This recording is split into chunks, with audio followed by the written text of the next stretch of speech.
Labi nis ta tallet me Klodin në një moment kur atmosfera në shtëpi është tashmë e ngarkuar dhe çdo fjalë peshon dy fish.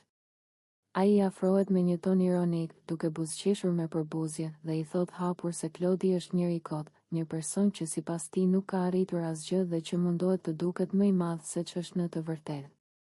Fjalët e Labit nuk janë të shpejta, por të menduara, të shoqëruara me pauza të gjata, sikurdo që çdo fjalë të godas fort.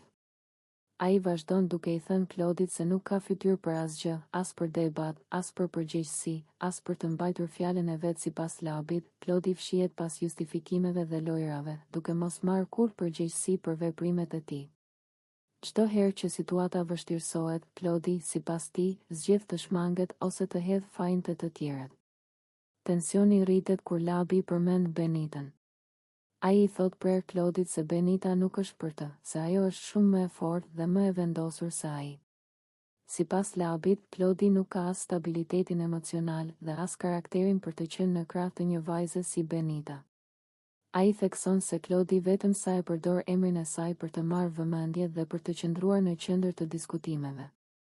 Labi shkon edhe më tej, duke akuzuar Klodin se gjithë loja e tij bazohet në dukje dhe jo në thelb. Ai thot se Klodi përpiqet të duket I fortë, por në momentin që përballet me presion, bie dhe tregon dobësinë e tij.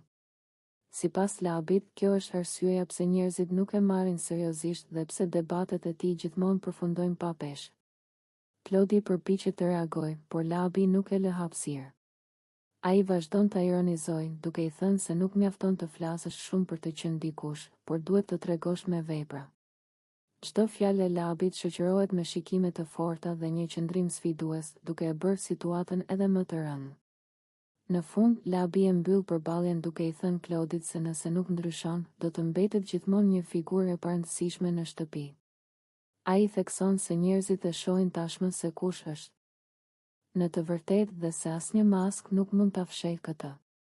Pas këtyre fjalëve, në ambient bie heshtje, një heshtje e rëndë që tregon se debati ka lënë gjurmë dhe se përplasja mes tyre sapo ka arritur kulmin.